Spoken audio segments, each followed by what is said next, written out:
Hello नमस्कार सत श्री अकाल अस्सलाम वालेकुम। कैसे हैं जनाब? तो फिलहाल रीलें भरी पड़ी हैं आरोप प्रति आरोप से। एक तरफ रीलें जम के चल रही हैं जो पुलिस ने लाठी चलाई है, जो यो लोगों को चोटें आई हैं। एक कोई लड़की आरएमएल में एडमिट है। अब बतौर अभिजीत दीपके उसकी हालत क्रिटिकल है और जो अभिजीत दीपके का ट्वीट आया था उसके हिसाब से लगभग 12 बजे अभिजीत दीपके उसको उसका हालचाल लेने के लिए उसको देखने के लिए जा रहा था। तो एक तरफ इस तरह की बहुत रिपोर्ट्स मार्केट में हैं कि पुलिस ने बहुत मारा है। दूसरी तरफ जो रीलें चल रही हैं वो ये चल रही हैं कि प्रोटेस्टर्स ने किस तरीके से बवाल किया, प्रोटेस्टर्स ने किस तरीके से पत्थर चलाए, प्रोटेस्टर्स ने किस तरीके से गाड़ी तोड़ी, पुलिस वालों को जो चोटें आई, दोनों चल रही हैं। तो इन दोनों का विश्लेषण ना करते हुए कि पहले किसने क्या किया, बड़ा सीधी भाषा में मैं बता दूं कि क्या बड़ा सीधा सा सवाल, क्या प्रोटेस्टर्स जब तक पुलिस के बनाए बहुत बड़े दायरे के अंदर थे, बहुत बड़े दायरे के अंदर, ये नहीं कि दायरा बड़ा छोटा कर रखा था, तो क्या पुलिस ने उस दायरे के अंदर कूद के लाठी चलाई? जवाब है नहीं चलाई। क्या प्रोटेस्टर्स पे लाठी उस दायरे को लांघने की वजह से हुई? हां, लाठी चार्ज उस दायरे को लांघने की वजह से शुरू हुआ। उसके बाद कितना होना चाहिए था, कितना ज्यादा हो गया, पत्थर क्यों चल गया, मैं इस पर जा ही नहीं रहा। बस एक लीगल बात बता दी, जिसने दायरा पार किया गलती उसकी है, कम से कम लाठी चार्ज शुरू होने को लेकर। और यह भी बता दूं, वो दायरा बहुत बड़ा बनाया था पुलिस ने, यानी ऐसा नहीं बनाया था कि आप उसके अंदर घुटे जा रहे थे और खड़े होने की जगह नहीं थी। यह हो गया है किसका टेक्निकल लीगल जवाब। अब आम आदमी से जितनों से भी कल रात को मुझसे बात हुई, हमारा कैमरा पर्सन है, जैसी जैसी मैं ऊपर आया उसने बोला कि भैया देखा कल कैसी लाठी चली। ड्राइवर बोल रहा है भैया देखिए कितना लाठी मारी है, हैं? तो जो नरेटिव जाएगा वो जितना मुझे कल रात से अब तक नजर आया वो इसका मार्केट में ज्यादा फ्लोट कर रहा है कि पुलिस ने छात्रों पर, धर्मेंद्र प्रधान का इस्तीफा मांगने वाले छात्रों पर बड़ी बुरी तरह लाठी चलाई। जो लड़कों ने इधर से वायलेंस किया, चर्चा उसकी भी है, लेकिन वो इतना दूर तक नहीं जाएगा। इसके अलावा एक नौटंकी मुझे समझ में नहीं आई, और वो नौटंकी मुझे यकीन है कि मीडिया वालों के चक्कर में आकर हमारे सुरक्षा एजेंसियों ने करी। अब आप कहेंगे ये सुरक्षा एजेंसी, पुलिस का नाम नहीं ले रहा हूं, उनको रिजवान अहमद नौटंकी का नाम ले रहा है, तो बताता हूं, बड़ी जिम्मेदारी से बोलता हूं। जब भी बोलता हूं, ये आपने दृश्य देखे जिसकी मीम चल रही है कि भाई देखिए कि जो आतंकवादियों के लिए फौज खड़ी हुई है वो कैसे छात्रों पर, छात्र छात्राओं पर बंदूकें तानी हुई है। ये पार्लियामेंट हाउस के अंदर का सीन है। अब यहां पर आप इस गाड़ी पर अगर फ्रेम रोकें तो बिल्कुल ऐसी पोजीशन ले रखी है जिसको बिल्कुल फायरिंग पोजीशन बोलते हैं कि सामने वाकई कोई आतंकवादी या दुश्मन आकर खड़ा हो गया है। अब इस पर बहुत से लोगों का यह जवाब आएगा कि हां साहब, छात्र अगर अंदर घुस जाते तो क्या होता?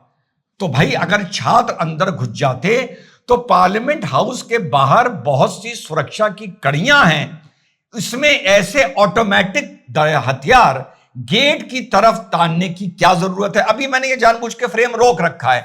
और आप कहेंगे कि रिजवान ने नौटंकी वर्ड क्यों यूज किया सुरक्षा एजेंसियों के लिए और इनके लिए नहीं किया? ये नौटंकी इनसे मीडिया ने कराई। एक चीज को बड़ी महीन तरीके से देखता हूं, अब जब हम इसको रोल करते हैं सीन को और पीछे के कैमरे से दिखाते हैं तो सामने पार्लियामेंट हाउस की ही सुरक्षा खड़ी हुई है और वहां पर लोग घूम रहे हैं जो पार्लियामेंट के प्रांगण के अंदर हैं, और वहां पर पत्रकार घूम रहे हैं। यानी इनके फायरिंग के जो पैरामीटर है उसमें फिलहाल इन्हीं के लोग खड़े हैं और पत्रकार खड़े हैं सिविलियन कपड़े पहने हुए। तो जब भैया तुम्हारे सामने पत्रकार टहल रहे हैं, डोल रहे हैं, तो कौन साला फूटी कौड़ी का मीडिया वाला था जिसने तुमसे ऐसा सीन क्रिएट करवा लिया कि बस मौका मिलते ही तुम पूरी मैगजीन छात्र छात्राओं पे खाली कर दोगे? और दूसरा सीन देखिए, ये फायर वालों से क्या करवाया, ऐसी पोजीशन लेके खड़ा करवाया। मुझे पता है ना ये लोग क्या करवाते हैं, ऐसी पोजीशन लेके खड़ा करवाया है मान लो साहब आग लग चुकी है पार्लियामेंट हाउस में, बस किसी तरह उसको बुझाना है और बस पीछे से पानी नहीं आ रहा है। इस नौटंकी की क्या जरूरत थी। अब आगे बढ़ते हैं प्रैक्टिकल अपडेट पर। प्रैक्टिकल अपडेट यह है कि जैसा शायद कल मैंने तीसरे वीडियो में बताया था कि यह प्रदर्शन चलता रहेगा, तो कल काफी कमेंट आए कि नहीं सर आपकी जानकारी गलत है और वो जगह खाली करा दी गई है। जगह खाली करा दी गई है, पर क्योंकि वहां पर अब दिल्ली में भी मेरे बहुत लोकल नॉट मीडिया वाले एक जर्नल कांटेक्ट हो गए हैं, तो वो मुझे वहां से अपडेट देते रहते हैं। जैसे मैंने कल रात को आप लोगों को बताया था, लगभग 50 से 70 हजार आदमी का डेटा मैंने आप लोगों को दिया था, और अगर आप मीडिया में देखिए तो इतना ही फिगर लगभग बताया जा रहा है। तो रात आते आते फिर से ये लोग वहां पर जाकर बैठ गए हैं। उसी जगह पर नहीं बैठे हैं, थोड़ा अलग बैठ गए हैं, लेकिन रात को 8 से 10 हजार वहां पर लोग जमा थे। बिल्कुल लास्ट जानकारी मुझे 11 साढ़े 11 बजे मिली थी। अब ये कह रहे हैं कि साहब हम यहां से तब तक नहीं हटेंगे जब तक धर्मेंद्र प्रधान का इस्तीफा नहीं आएगा। सरकार हमारा बेवकूफ बना रही है, सरकार ने हमारा कोई जवाब नहीं दिया। अब कॉकरोच जनता पार्टी का को जवाब सरकार से लेने का अधिकार बन गया है, क्योंकि आपने ही उनको नेता बनाने के लिए बुलाया है, जो कल मैंने बात बोली थी। और तीसरी बात, फिर से सोनम वांगचुक ने एक ट्वीट किया है। सोनम वांगचुक बंद लिफाफे में एक मैसेज दे रहा है। कल सुबह 6:39 के ट्वीट के बाद से लेकर अब तक सोनम वांगचुक का जो ट्वीट है वो किसी अज्ञात कारणों से गवर्नमेंट उसको डिकोड नहीं कर रही है या जानबूझकर नहीं करना चाह रही है। वो एक संदेश दे रहा है गवर्नमेंट को, लेकिन गवर्नमेंट उधर घास फिलहाल नहीं डाल रही है, जिसकी कोई भी शायद रीजन हो सकता है। अब मैं बताता हूं तीसरा hand written note Sonam Wangchuk का क्या आया है। अब फिर उसके बाद आप लोगों को बताऊंगा कि उसमें हिडन मैसेज क्या है। I will continue my fast day 23, seeing the brutality with which peaceful protesting youth are being dealt with. जिस बर्बरता से एक शांतिपूर्ण छात्रों को एड्रेस किया जा रहा है या हैंडल किया जा रहा है, ये जो उसने लिखा है वही बता रहा हूं। I have decided to continue my fast, मैं अपना फास्ट कंटिन्यू करता हूं, until the youth leaders are allowed to meet the parliamentarians at the संसद भवन। अब देखिए वो ये कह रहा है कि मैं फास्ट तब तक कंटिन्यू करूंगा जब तक आप यूथ लीडर से पार्लियामेंटेरियंस नहीं मिलते, और I am allowed to meet them here at the hospital. फिर से वो कल सुबह 6:39 पर जो ट्वीट किया था सोनम वांगचुक ने, जिस वजह से मैंने पहला वीडियो बनाया था कि सोनम वांगचुक पीछे हट रहा है, वो कह रहा है या तो आप छात्रों से मिल लीजिए या आप मुझसे आकर हॉस्पिटल मिल लीजिए। Hopefully government will fix accountability of the education minister before that. यहां पे शब्द इस्तेमाल कर रहा है, पढ़ा लिखा आदमी है, समझिएगा। अकाउंटेबिलिटी का शब्द इस्तेमाल कर रहा है, रिजिग्नेशन का शब्द इस्तेमाल नहीं कर रहा है। I am touched and moved by how the youth have held on to the peace despite provocation, and I appeal to the government and police force to resolve the issue by simply allowing the students to present their grievance before the parliament today or tomorrow. I am sure the young protesters will also show some patience. फलाना धमाका सोनम वांगचुक। फिर से वो आपको एक message दे रहा है कि आप सिर्फ हमें आकर ये गारंटी इस तरीके की दे दीजिए कि आप उनकी अकाउंटेबिलिटी सेट कर रहे हैं। अब अकाउंटेबिलिटी शब्द के बहुत मायने हो सकते हैं। अकाउंटेबिलिटी शब्द के ये भी मायने हो सकते हैं कि आप Dharmendra Pradhan address to students करें, उसमें धर्मेंद्र प्रधान माफी मांगे, उसमें जो एनटीए के हेड हैं वो माफी मांगे, उनको हटाया जाए, एश्योर किया जाए कि हाल में जो नीट हुआ है वो हम लोगों ने बिल्कुल टॉप प्रायोरिटी पर उसको कंडक्ट किया है, आगे भी यही होगा, कुछ भी, या एक सस्पेंशन भी या एक पद से हटाना भी, क्योंकि अकाउंटेबिलिटी के काफी मायने हो सकते हैं। तो आपको ये चाहिए कि फिर जाकर सोनम वांगचुक से मिलकर इस मैटर का कोई समाधान निकाल लें। अगर आप कल रात को सोनम वांगचुक से मिल चुके होते और सोनम वांगचुक ने यह कह दिया होता कि या कल सुबह हम अपना फास्ट वापस ले रहे हैं और गवर्नमेंट 24 आवर के चलते या 11 बजे तक या 12 बजे तक एक अनाउंसमेंट करने जा रही है और हम टीवी पर देखते कि मैं ये नहीं कह रहा कि एग्जैक्ट कोई ऐसा करे जैसा मैं बता रहा हूं। I am just throwing my ideas कि मौके पर क्या क्या चीजें दिमाग में आती हैं जब अकाउंटेबिलिटी वर्ड होता है।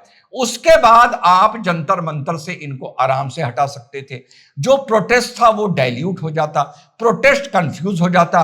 फिर से बता दूं, यहां मैं गवर्नमेंट की तरफ से बता रहा हूं कि गवर्नमेंट को क्या कर लेना चाहिए था। अगर वो सीधे सीधे धर्मेंद्र प्रधान का इस्तीफा नहीं ले रही है, बता रहा हूं, कमेंट करने से पहले समझ लेना, ठीक। और फिर कल रात को जंतर मंतर पर अगर छात्र जमा होते तो आप उनको फिर से बाय फोर्स हटा सकते थे कि तुम्हारा लीडर दूसरी बात कर रहा है, तुम दूसरी बात कर रहे हो, और लोगों का ओपिनियन डाइवर्ट होता। वो बार बार अपनी पोस्ट में रिजिग्नेशन ऑफ धर्मेंद्र प्रधान का शब्द इस्तेमाल नहीं कर रहा है।